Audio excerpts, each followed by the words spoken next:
Let's get on to the second part of this discussion. We are going to talk about a safer internet day. Uh, Mhm. of course, we have a lot of crime, cyber crime, and we have spoken about this in the previous episodes. We have even spoken about cyber war to some extent.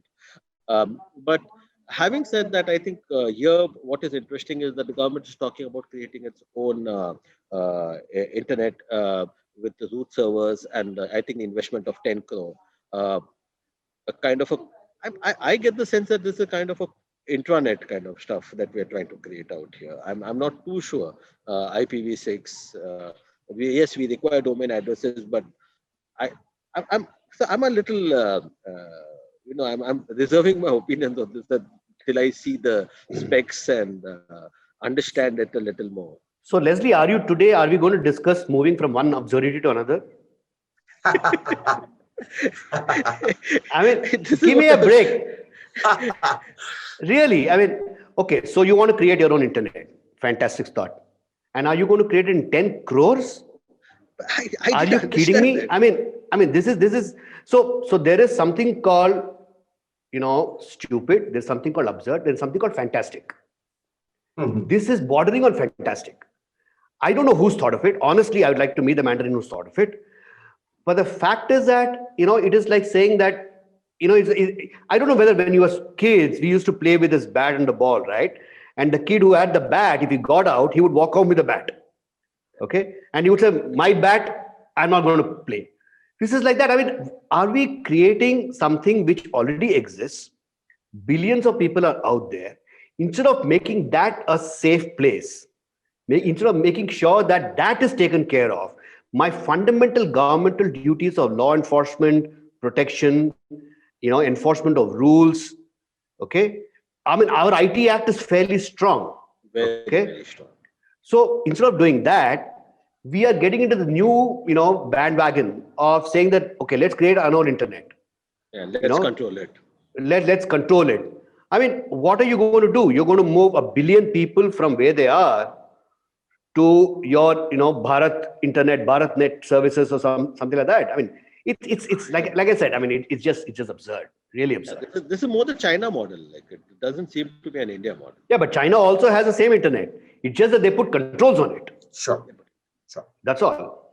So my thought on this, Leslie and Subbu, is slightly varied. I mean, aside from whatever Yeah, this sure. angle is, I think the larger issue that has to become center stage on safer internet is not so much issues around hoaxes, frauds, scams. Right, that's a reality, and that's really about tightening security and putting that's basically making it a case.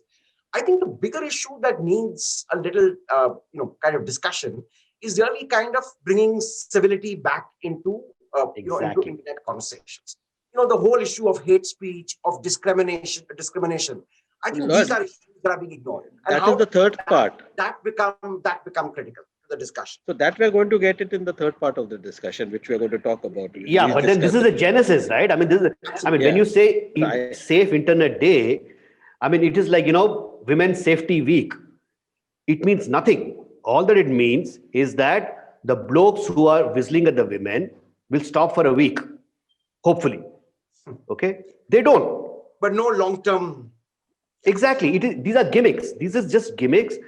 I think what they are really missing the point is that if you want to make internet safe, then it is your responsibility, okay, to enforce the rules. It is our responsibility to to be civil and not shoot off the mouth and make sure that if there so one of the things that I found is we keep talking about intolerance, we keep talking about hate speech. How many of us have actually called it out in our WhatsApp groups? Absolutely. Right, that is the key issue. As long as the citizens don't take responsibility for themselves, Mhm. okay, what are you going to create? I mean, Bharat Internet is probably going to have multilingual hate speech. Correct. That is all that's going to happen. Yeah, so I would say, Subbu, it's like two phases. The first phase, and let's say we've lived through 20 years of it, was really like the internet highway, which is the safety and how to prevent accidents, prevent frauds and hoaxes, which is an ongoing process. And regulatory will have to keeping an eye on it across the world, not just in the context of India. I think the second phase, given the wide scale pervasiveness of this, say 500 million or 450 million people in India on WhatsApp, and the amount of hate speech, the amount of random unfounded stuff that gets forwarded, is how does one kind of put in conventions in place or kind of make the whole driving experience more seamless in a manner, again using the highway analogy. How does make that more safe? For example, if in our group someone is spreading obvious hate or someone is spreading falsehood, how does one call him out? Or is there a way of building security? And one of the thoughts I've always had, and love to share it here, is that maybe just like today, every mobile phone user has to provide some security, right? So I provide an address authentication, an Aadhaar card, or whatever. So technically, it can be traced to me when I originate one. There's nothing that prevents me from creating a fake Twitter account and then spreading the rumor saying, hey, there's a riot happening in my building, or there's a communal clash, guys, I need help. Everyone from my community come over, I need help. This can go, haywire. So in a sense, sooner than later, I believe that every owner of a social media handle needs to be identified as an individual. Of course, that comes with its big brother issues.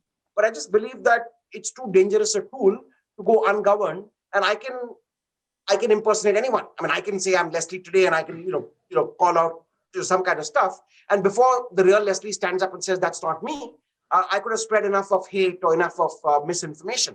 So I think authentication to people's social media or responsibility of ownership is real. You may still want to go by a pseudonym, but at least every account needs to be traced back, with the government's big brother attitude notwithstanding. So I just thought, and I wonder what you guys have to say to that. No, I think I agree with you partly. The issue is also that, see, information technology is something which is, ubiquitous.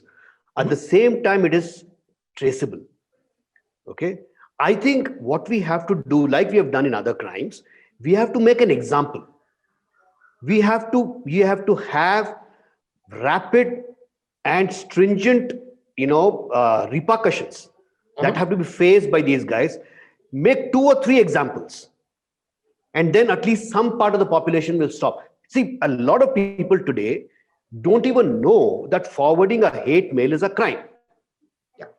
Right? So you have the people who don't know, then you have the people who know but don't care, and then you have the people who know, who care, and who do it deliberately.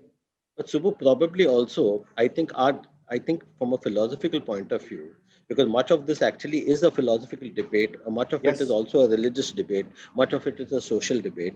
So the point is, like you and me, the way we look at a hate speech, how do you define a hate speech? What exactly constitutes what is hate speech for you? For the fanatic, it may not be hate speech. But the law is very clear. See, the law is very clear. The law is very clear in terms of defining what is a hate speech, what is incendiary. So I'm saying strictly apply the law.